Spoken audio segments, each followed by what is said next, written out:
All right, well, we were just catching up, and you can enjoy 6 days of great food and wine when the Taste of Monticello Wine Trail Festival kicks off this coming Monday. Actually, it's a week from Monday, May 7th in Charlottesville. Chef Stephen Barnard with one of the participating vineyards is here with a tasty preview of what you might enjoy in terms of the good eats. It's rich and flavorful gourmet mushroom risotto. We welcome him to our live show. It's great to see you. Good morning. Happy to be here. Thank you for having me. I was excited, jumping the gun, trying to kick this off on Monday. It's actually a week from Monday, but it's a week's worth of awesomeness. It is. It starts May 7th and it finishes May 12th, and it's celebrating the Monticello AVA and celebrating wine, which we think is integral to people's lives, and celebrating the wonderful wines that are made in Monticello. So it's a lot of events for customers come in and participate and enjoy some of Virginia's finest wines. That's great. And you, of course, are making a delicious dish today. So not only will you enjoy the wine or have the opportunity to visit all of those participating vineyards, but you're going to get to sample some delicious eats, too. Absolutely. Food and wine should go together. I think that's just a marriage made in heaven. So, you know, winemakers love to cook, chefs love to drink, so I think it just works, right? Risotto feels like it's an ambitious step. I love eating risotto, but I still have yet to make risotto. You know, it's quite simple. I think it's just an exercise in patience. You know, you've got to stir and take your time. But the good thing is it's not so complicated, so you're not just stuck trying to do 10 different things at once. You can actually converse with people and take a break every now and again. So, and sometimes the simple foods are sometimes the best.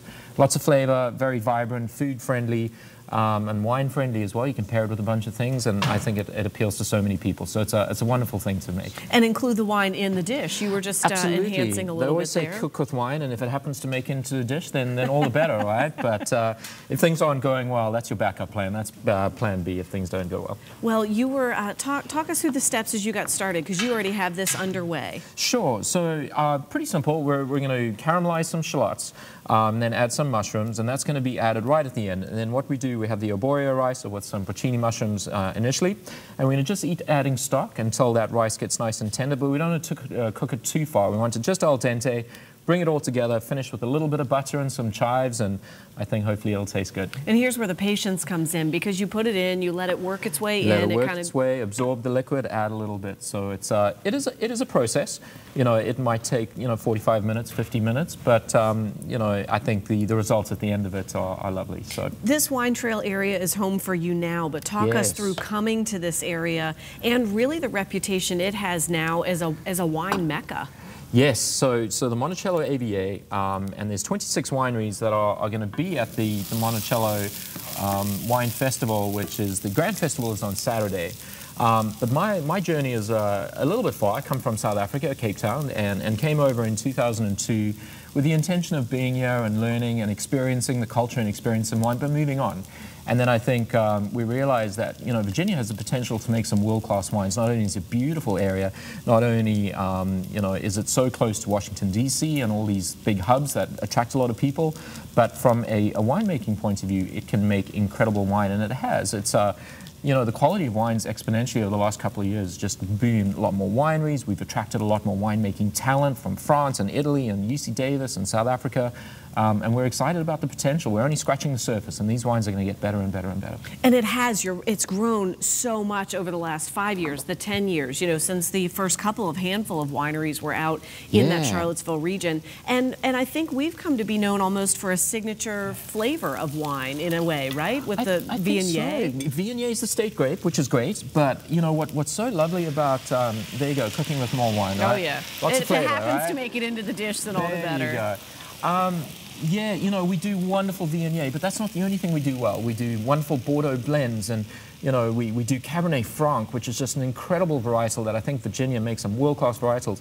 And then you get really obscure. You get Albarino and Barbasol's doing Nebbiolo and Fiano and Vermentino, and there's Tannat, and there's all these really eclectic wines that are coming out. So you can't pigeonhole Virginia and just, we do one thing well. We do a lot of things really well, but Virginia's state grape is the Viognier, and it's something we celebrate and something we grow ourselves. And Stephen, for a lot of folks watching right now who are saying he just went through a lot of different things, right? I'm a fan of white, I'm a fan of red. This festival still can host the novice. This is a great chance to experience. Absolutely. Wine really shouldn't be that complicated. And what this does is it brings a whole bunch of wineries together in one central location. And like I said, there are 26 wineries, and the festival is on Saturday. It's at the pavilion, the Sprint Pavilion. It's from 1:30 to 5:30. You have VIP tickets that can come in at 12:30, but there's going to be something for you, whether you like young wines, bold wines, fruit-forward wines, slightly sweeter wines. You can walk around and taste a bunch, and I promise you, you'll find quite a few that you'll enjoy. And that's it. It's coming people together, and it's an opportunity to meet the winemakers, meet the wine growers, and taste a lot of wines, and not have to go in a car and drive 20 miles to go and visit them. They're all coming to you.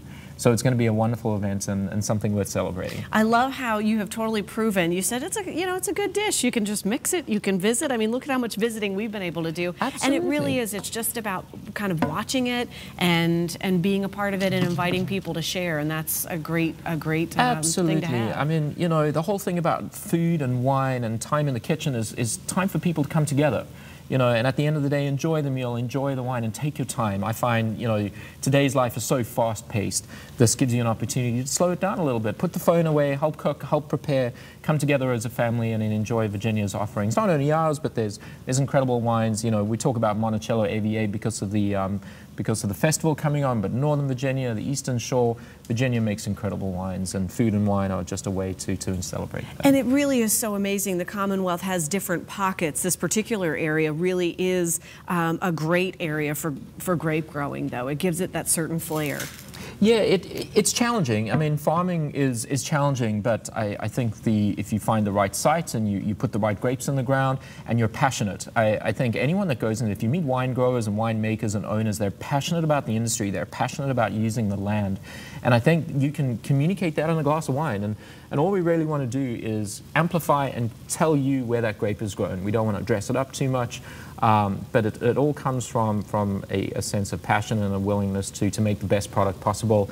And I think Virginia has shown that we can make some wines that turn the heads in the world. They're outstanding. Absolutely. You brought Keswick today, and of course that's who you're visiting from, and it's a beautiful spot. It is. It is. We're down just outside of Charlottesville in Albemarle County.